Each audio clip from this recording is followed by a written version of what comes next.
오늘 우리들에게 주신 하나님의 말씀 신약성경 마가복음 7장 9절부터 23절까지 말씀입니다. 우리 찾아서 같이 교독하겠습니다. 마가복음 7장 9절부터 23절까지 말씀입니다. 우리 교독하겠습니다. 또 이르시되 너희가 너희 전통을 지키려고 하나님의 계명을 잘 저버리는도다.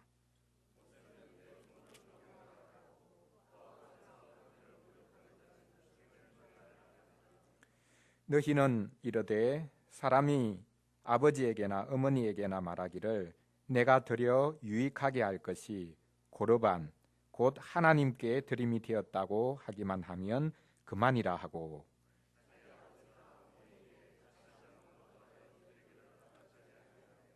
너희가 전한 전통으로 하나님의 말씀을 폐하며 또 그 같은 일을 많이 행하느니라 하시고,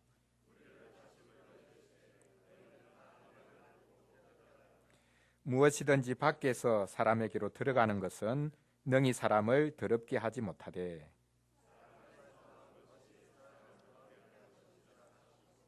무리를 떠나 집으로 들어가시니 제자들이 그 비유를 묻자온대,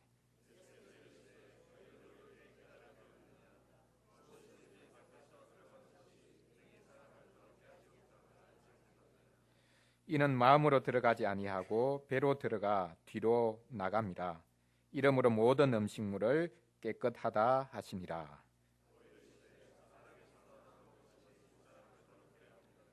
속에서 곧 사람의 마음에서 나오는 것은 악한 생각 곧 음란과 도둑질과 살인과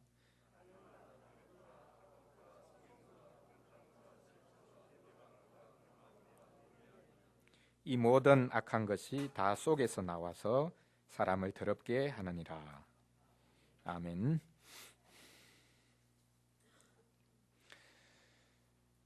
사람들은 자신을 더럽히는 것이 바깥으로부터 들어온다고 생각합니다. 우리를 넘어뜨리려고 하는 세력도 바깥 어디인가에 도사리고 있다고 생각합니다. 모두들 바깥을 뚫어지게 쳐다보고 있습니다. 요즘에는 메르스 바이러스에 감염되지 않기 위해 다들 주위를 잘 살펴봅니다. 사람들과의 접촉을 되도록이면 피합니다. 악수도 피합니다. 그런데 정작 중요한 것은 바깥이 아니라 안입니다. 마음입니다.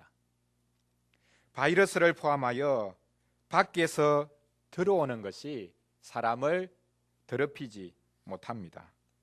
자신의 마음이 자신을 더럽히기 쉽습니다. 자신의 생각이 자신을 잡기 쉽습니다. 어떻게 씻고 뭘 먹느냐가 그 사람을 결정하는 것이 아니라 마음에서 뭐가 나오고 무슨 생각을 하느냐가 그 사람을 결정합니다. 마음의 문제가 중요하다라는 것은 예수님이 하신 말씀입니다. 예수님은 유대인들의 전통이 하나님의 계명을 저버리고 있다라고 말씀하십니다. 이어서 예수님은 오늘 본문을 통해서 안과 밖의 문제, 그것을 논하고 계십니다. 과연 사람을 더럽히는 것이 무엇인지 한번 따져보자 라고 말씀하십니다. 위생의 문제를 말하는 것이 아니라 하나님 앞에서 더러운 죄인이 되는 것에 관해서 말씀하고 계십니다. 오늘 우리가 같이 읽었던 본문을 가지고 사람을 더럽히는 것은 입으로 들어가는 것이 아니라 마음에서 나오는 것이다 라는 주제로 말씀을 전하려고 합니다. 첫째로 입으로 들어가는 음식에 관해서 살펴보겠습니다. 둘째로 마음에서부터 나오는 온갖 악한 생각들에 관해서 살펴보겠습니다. 마지막 세 번째로는 우리 밖에 계신 그리스도, 또 우리 안으로 들어오시는 그리스도에 관해 살펴보겠습니다. 음식과 또한 생각과 또한 그리스도에 관해서 순서적으로 한번 살펴보겠습니다. 첫째, 음식입니다. 밖으로부터 우리에게 들어오는 음식, 그것이 결코 우리를 더럽히지 못한다. 이것이 오늘 예수님의 말씀입니다. 예루살렘에서 파견되어 온 이들은 제자들이 들어온 손으로 음식을 먹는 것을 보고는 부정하다.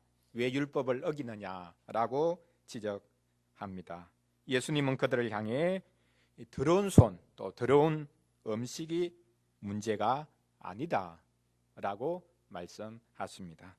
너희들이 율법을 지키려고 상세하게 규정한 전통, 그것이 오히려 하나님의 말씀을 저버리고 있다라고 말씀하십니다. 입으로는 계명 운운하지만 이 계명을 우리가 이렇게 지키자라고 말은 하지만 오히려 너희들의 마음은 하나님으로부터 멀다라고 지적하십니다. 이어 예수님은 그렇다면 너희들이 지적한 음식 그것 자체만 가지고 한번 따져보자 라고 말씀하십니다. 예수님은 무엇이든지 밖에서 사람에게로 들어가는 것은 능히 사람을 더럽히지 못한다 라고 말씀하십니다. 우리의 입으로 들어오는 음식이 우리를 더럽히지 못한다 라는 뜻입니다. 물론 음식을 잘못 먹어서 탈이 나기도 하고 또 병에 걸릴 수도 있습니다. 그런 위생의 문제를 말씀하시는 것이 아니죠.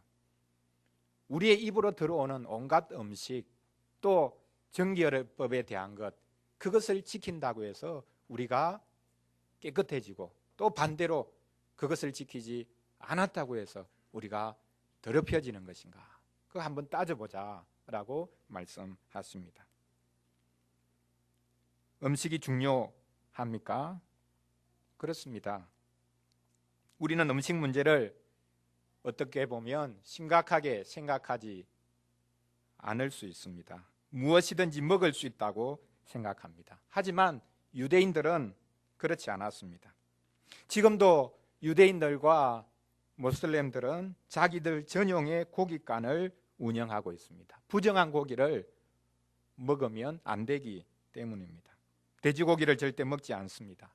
도살할 때에 피를 처음부터 완전히 빼고 먹으면 완전히 빼고 먹을 수 있도록 도살할 체계를 잘 갖춥니다. 생명이 피에 있다고 성경에서 말씀하고 있기 때문입니다.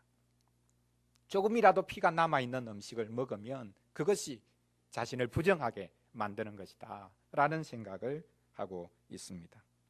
이렇듯 음식을 가리는 것을 가지고 유치하다거나 또한 원시적이라고 말할 수 없습니다. 반대로 아무거나 마음대로 먹을 수 있다고 생각하는 현대인들이 원시적이라는 말을 들어야 하지 않겠나 생각할 수도 있습니다. 무엇이든지 잡아먹을 수 있다고 생각하는 한국 사람들이 야만인 취급을 받는 것 당연한지도 모르겠습니다. 저도 야만인입니다. 개고기를 좋아하기 때문입니다. 예수님이 왜 먹는 것을 대수롭지 않게 생각했겠습니까? 먹는 것이 무엇보다 중요하지 않습니까? 뭘 먹느냐가 그 사람을 결정한다, 그렇게 말할 수도 있지 않습니까? 사실 예수님이 음식이 중요하지 않다라고 말씀하신 것은 아닙니다. 예수님도 계명에 따라 뭘 먹어야 하는지 뭘 먹지 말아야 하는지 정확하게 아셨습니다. 예수님도 유대인이셨기 때문입니다. 그럼에도 불구하고 예수님은 입으로 들어오는 음식, 그것이 그 사람을 더럽히는 것이 아니다 라고 말씀하고 계십니다. 제자들이 이상하게 생각합니다. 말씀에는 분명히 이것은 먹어도 되고 이것은 먹지 말아야 된다, 분명히 구별해 주셨는데 왜 그 구별을 없애려고 하시는가? 제자들이 의아하게 생각했습니다. 도대체 그 말씀이 무슨 뜻인지 묻습니다. 예수님께서 안타까워하시면서 말씀하시죠. 너희들도 이렇게 깨닫지를 못하고 있느냐? 예수님이 좀 더 강조해서 말씀하십니다. 무엇이든지 밖에서 들어오는 것이 사람을 더럽게 하지 못한다. 왜냐하면 밖에서 들어오는 것, 음식, 그것은 위로 들어가서 마음으로 가서 그곳에 쌓이는 것이 아니라 오히려 위로 들어가서 우리의 뒤로 빠져나간다. 그래서 우리 입으로 들어오는 음식이 우리의 마음의 자리를 잡는 것도 아니고 그것은 그냥 지나서 나가버리는 것이다.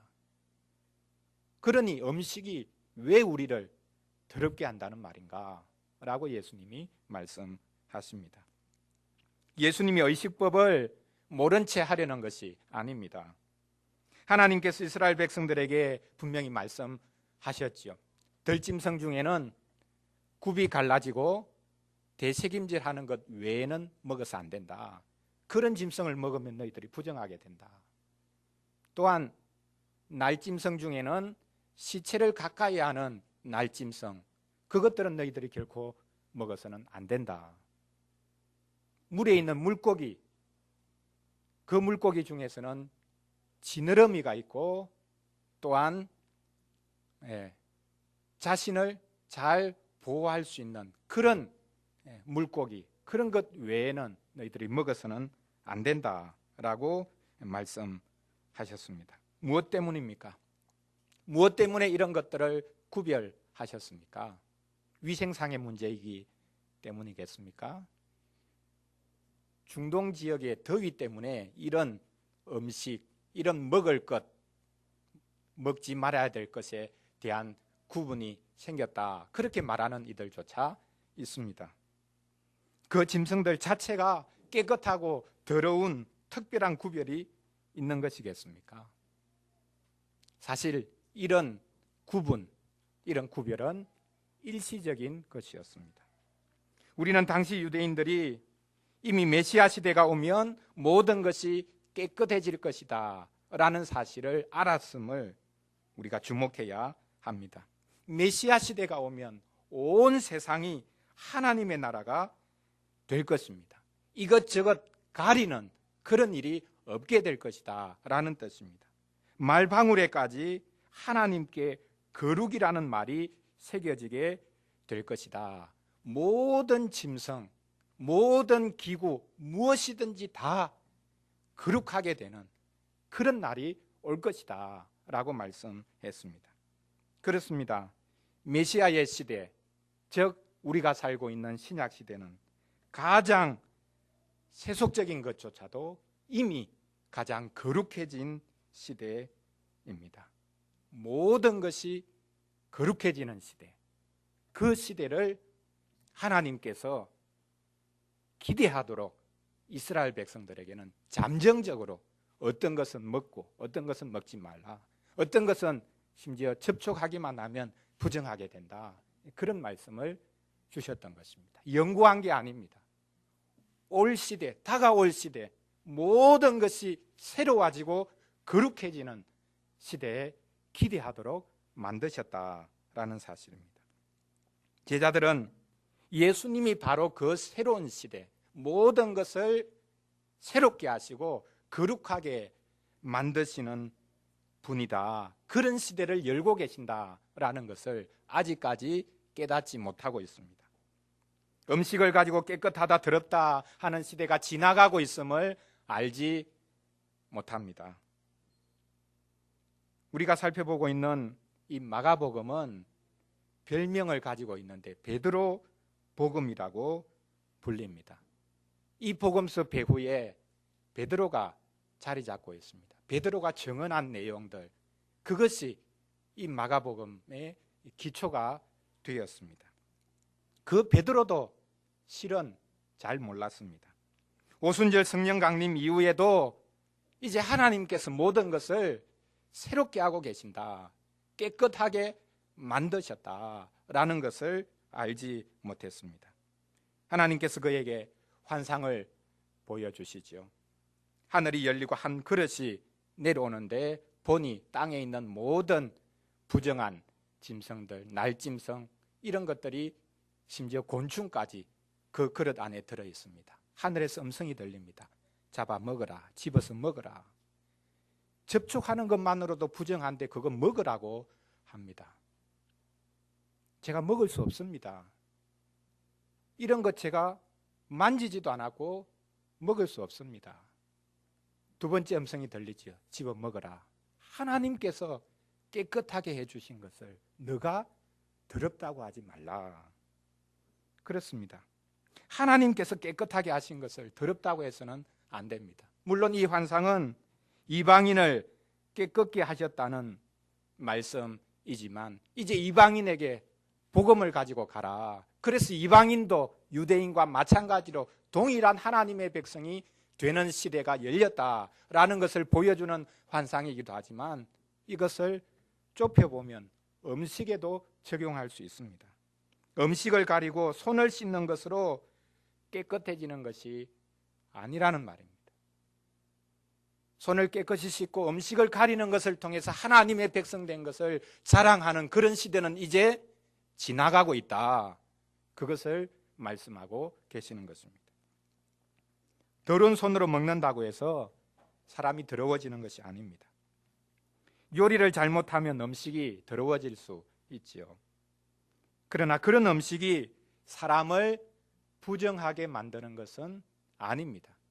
하나님 앞에서 부정한 사람으로 만드는 것이 아니라는 말입니다. 하나님께서 주신 것이니 감사함으로 받으면 버릴 것이 없습니다. 예수님으로 인해 모든 것이 깨끗해지고 있습니다.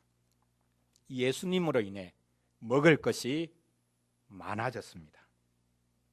너무 과식하거나 너무 비싼 것만 찾지 않는다면 하나님이 주신 것 마음껏 먹을 수 있습니다. 채식한다고 자랑할 것도 아닙니다. 어떤 것을 먹느냐 그것 자체가 우리를 결정하지 못합니다.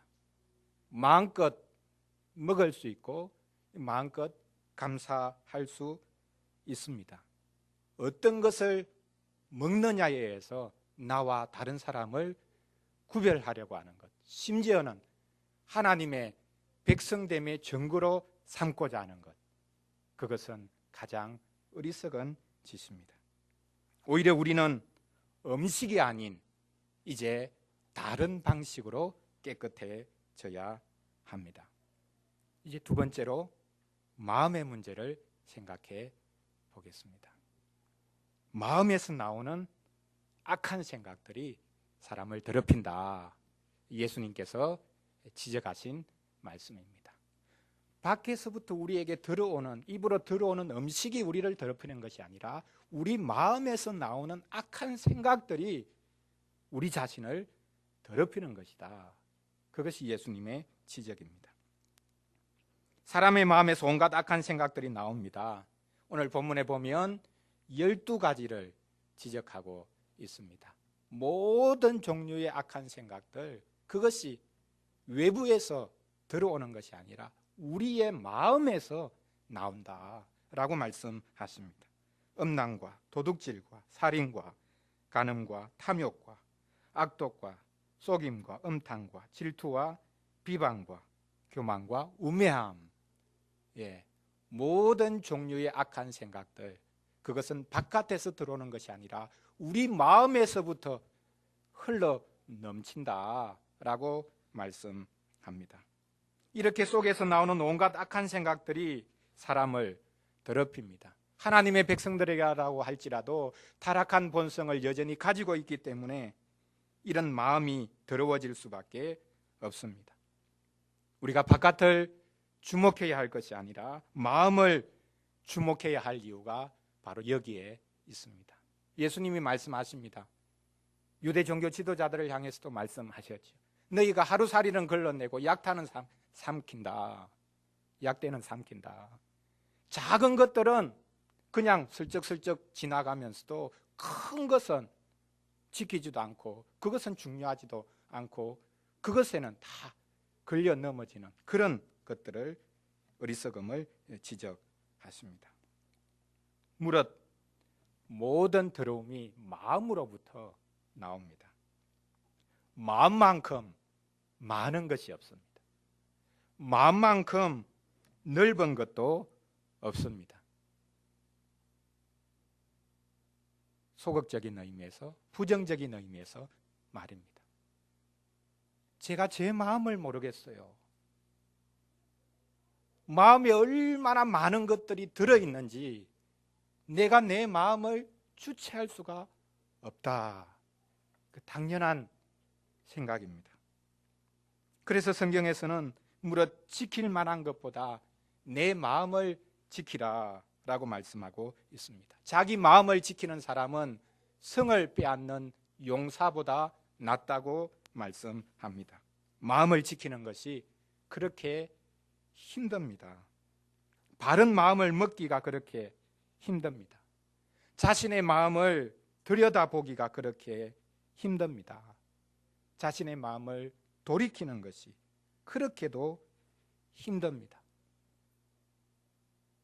죽기보다 힘든 게 나의 마음을 바꾸는 것, 나의 마음을 들여다보는 것입니다. 마음이 뭐가 문제냐고 하실 분들이 있을 것입니다. 마음보다 중요한 것은 행동이다 라고 생각하는 분들이 있을 것입니다. 아닙니다. 마음이 중요합니다. 마음이 원천이고 행동은 결과입니다. 열매로 나타나는 것입니다. 누가복음 18장 11절과 12절에 보면 한 바리새인이 성전에 올라가서 기도하는 모습을 우리에게 소개해 주고 있습니다. 그가 다음과 같이 기도합니다. 하나님이여, 나는 다른 사람들 곧 토색, 불의, 간음을 하는 자들과 같지 아니하고 저 세리와도 같지 않음을 감사합니다. 나는 일일이 2번씩 금식하고 또 소득의 11조를 꼬박꼬박 드립니다. 바리새인들은 토색, 불의, 간음이 얼마나 큰 죄악인지 잘 알았습니다. 그들은 그런 죄악을 범하지 않았습니다. 심지어 종교적인 모든 계율에 충실했습니다. 얼마나 훌륭합니까? 하지만 하나님께서 그 바리새인들을 책망하십니다. 왜요? 이미 예수님이 지적하셨죠. 마음이 하나님으로부터 멀어져 있다. 그것이 가장 큰 문제라고 말씀하십니다. 도리어 온갖 악을 행하고 있는 세리, 하나님의 백성들에게 매국노라는 취급을 받고 있는 세리, 돈 욕심에 온통 사로잡혀 있는 세리, 그가 오히려 하나님께 칭찬을 받습니다. 이상하지 않습니까? 아닙니다. 하나도 이상하지 않습니다. 왜요? 세리도 죄인이고 바리새인도 죄인이기 때문입니다. 똑같은 죄인이기 때문에 죄의 경중을 가리는 것이 중요한 것이 아니라 자기 죄를 인정하느냐 인정하지 않느냐가 중요한 것입니다. 자신의 마음을 돌아보지 않으면 어떤 죄인보다 가장 큰 죄인입니다. 유대인들은 자신들의 몸에 하나님의 백성이라는 흔적을 새기고 있었습니다. 그것이 우리가 잘 아는 할례 받은 흔적이라는 것 알고 있습니다. 그런데 하나님께서 선지자를 통해서 말씀하십니다. 몸의 할례를 받지 말고 마음의 할례를 받아라. 여러분, 마음이 어떻게 할례를 받을 수 있습니까? 마음에 뭐를 새길 수가 있습니까? 몸에는 무언가가 새겨질 수 있겠지만 마음에 무엇을 새길 수 있다는 말입니까? 살을 베지 말고 너희의 마음을 베라. 그것이 또한 선지자들의 외침이었습니다. 몸에 난 칼자국이 하나님의 백성이라는 표였습니다. 그런데 칼자국은 몸이 아니라 마음에 있어야 된다고 말씀하십니다. 너희의 옷을 찢지 말고 금식한다는 표시를 사람에게 보이기 위하여서 옷을 찢고 머리에 재를 뒤집어 쓰지 말고 너희의 마음을 찢으라. 이것이 또한 주님의 요청이었습니다.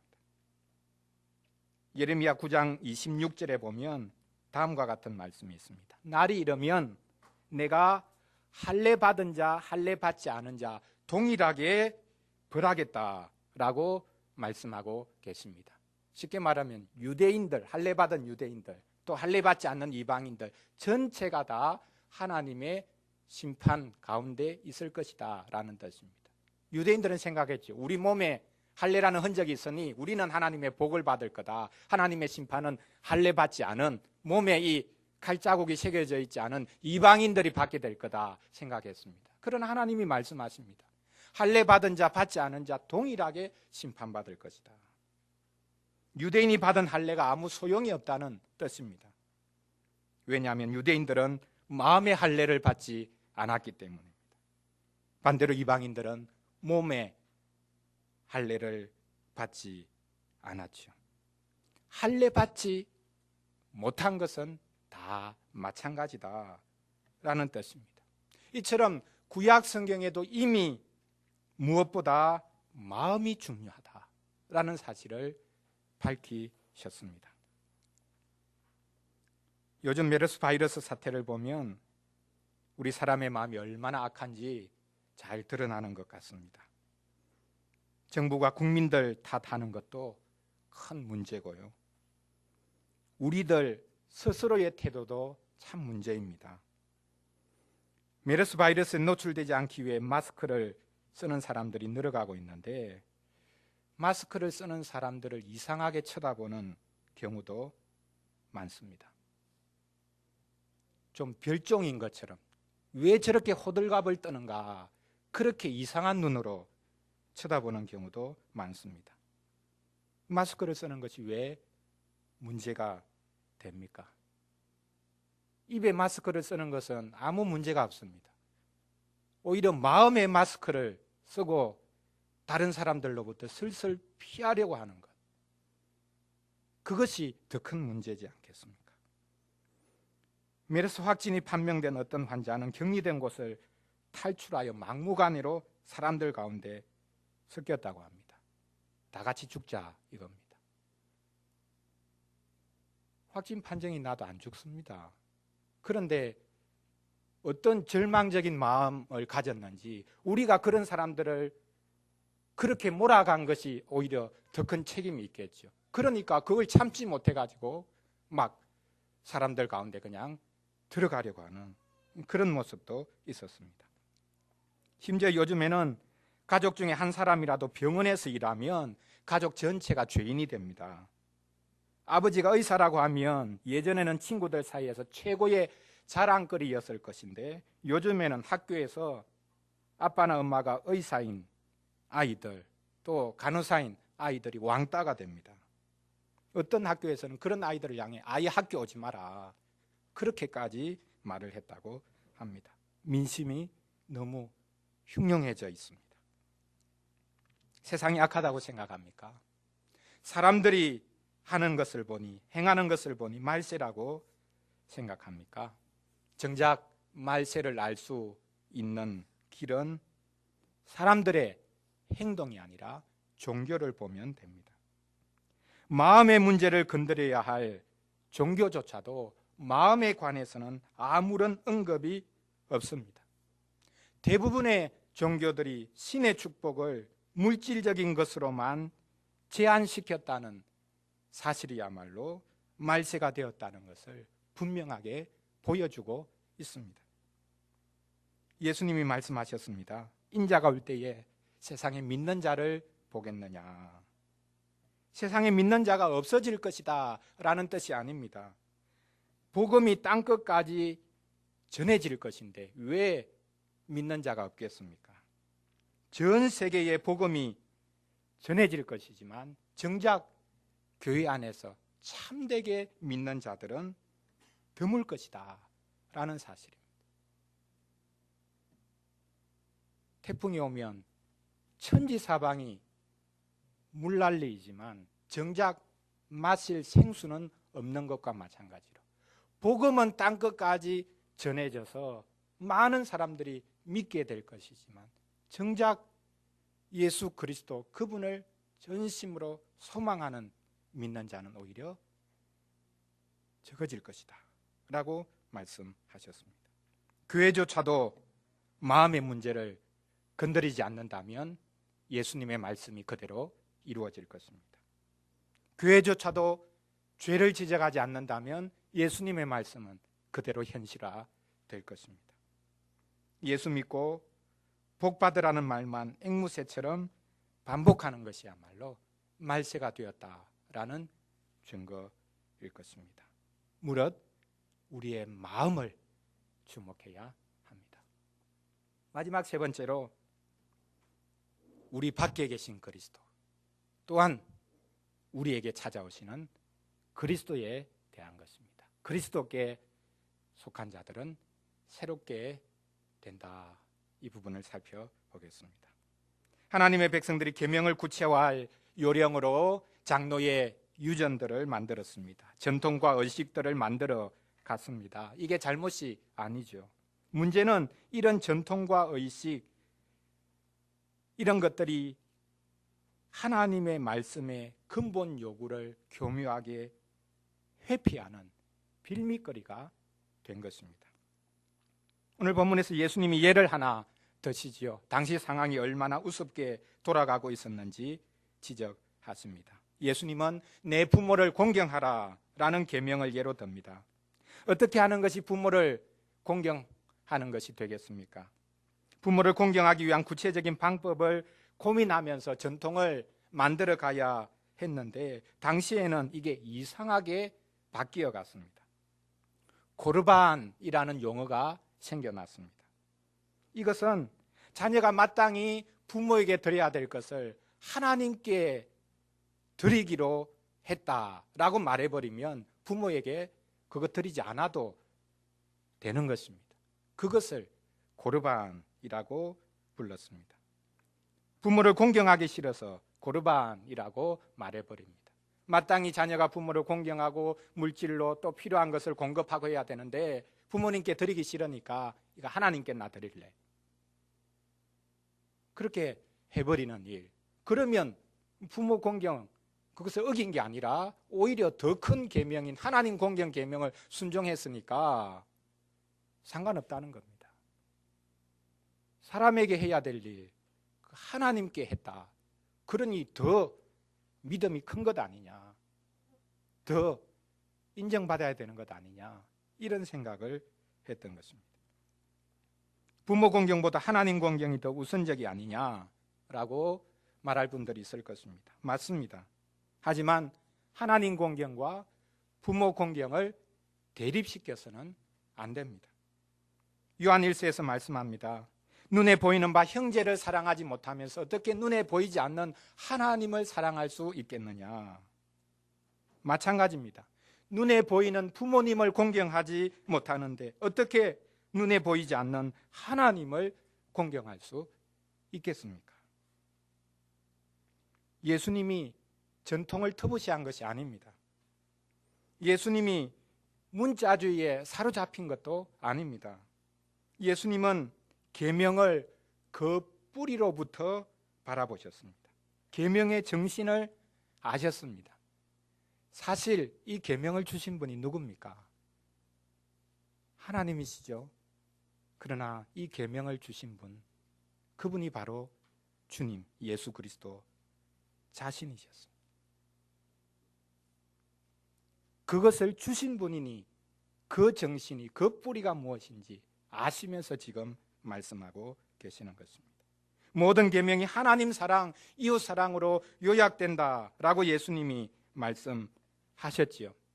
예수님께서 처음으로 하신 말씀이 아닙니다. 실은 구약시대 이미 모든 계명의 요약이 바로 이 하나님 사랑, 사람 사랑으로, 이웃 사랑으로 요약된다라고 이미 주셨습니다. 우리는 신명기 6장 말씀에 하나님을 사랑하라는 말씀이 있다는 것 잘 알고 있습니다. 이스라엘아 들으라. 우리 하나님 여호와는 오직 유일한 여호와이시니 너는 마음을 다하고 뜻을 다하고 힘을 다하여 내 하나님 여호와를 사랑하라. 그리고 이웃을 너의 몸처럼 사랑하라 라는 구약의 말씀도 있습니다. 레위기 19장 18절 말씀에 있습니다. 원수를 갚지 말며 동포를 원망하지 말며 내 이웃 사랑하기를 내 자신과 같이 사랑하라. 나는 여호와이니라. 하나님 사랑, 이웃 사랑, 이것이 하나님의 모든 계명의 요약이요, 모든 계명을 지키는 길이 된다라고 말씀하십니다. 예수님의 이 주장을 예수님 자신에게 한번 들이밀어 보면 어떻게 될까요? 예수님이 입술로 계명의 근본 요구를 주장하셨는데 마음으로도 그 계명에 순종하셨겠습니까? 말과 행동이, 그리고 마음과 그의 실천이 다르지는 않았겠습니까? 아닙니다. 예수님은 말씀도 하셨지만 단 마음으로 하나님의 뜻에 온전히 순종하셨습니다. 사랑의 계명에 순종하셨습니다. 예수님은 하나님의 뜻에 자신을 내려놓으셨습니다. 자기 중심적으로 사시지 않으셨습니다. 예수님이 광야에서 마귀에게 시험 받으신 내용을 보면 우리가 이 사실을 잘 알 수 있습니다. 예수님은 자신을 위해 기적을 일으켜 떡을 만들어 먹지 않습니다. 예수님은 성전에서 뛰어내려서 메시아라는 인정을 받으려고 하지 않습니다. 예수님은 이 세상의 임금인 왕노릇하는 마귀에게 절함으로 그가 주는 부귀 권세를 누리려고 하지 않습니다. 예수님이 모든 면에서 유리하셨기 때문에 이렇게 행하신 것이 아닙니다. 사실 이 시험은 에덴 동산에서 아담과 하와가 받았던 시험의 재현이라고 볼 수 있는데요. 예수님은 아담과 하와보다 훨씬 더 불리한 입장에 서 계셨지만 예수님은 하나님의 뜻에 순종하셨습니다. 모든 불리함에도 불구하고 예수님은 자신의 욕망을 내려놓으셨습니다. 예수님은 사는 길이 아니라 오히려 죽는 길로 가셨습니다. 예수님이 부모를 공경하라는 계명을 예로 드셨는데 사실 예수님이 부모에게 공경하셨습니다. 어릴 때부터 부모를 순종하여 받드셨습니다. 부친이 아마 일찍 돌아가셨는 것 같은데 동생들을 거느리고 부친의 목소리를 이어받아서 공생에 시작할 때까지 모친을 받들어 섬기셨습니다. 그리고는 하늘아버지의 뜻을 이루기 위하여 일하셨고 마지막에는 십자가를 지셨습니다.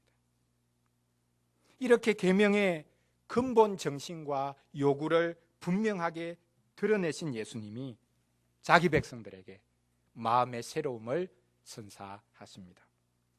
예수님이 말씀하셨습니다. 나는 마음이 온유하고 겸손하니 나에게 와서 배우라.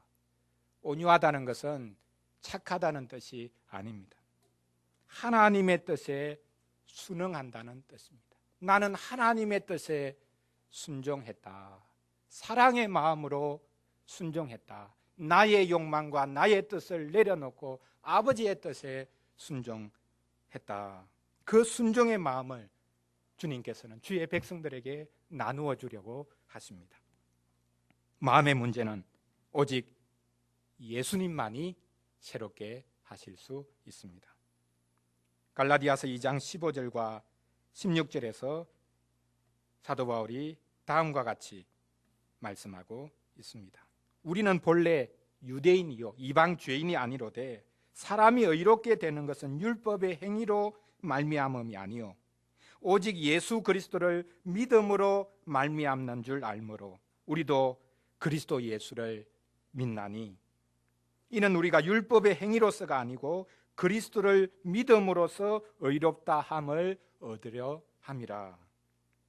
율법의 행위로서는 의롭다 함을 얻을 육체가 없느니라. 율법보다 더 나은 길이 있다는 것입니다. 예수 그리스도의 길입니다.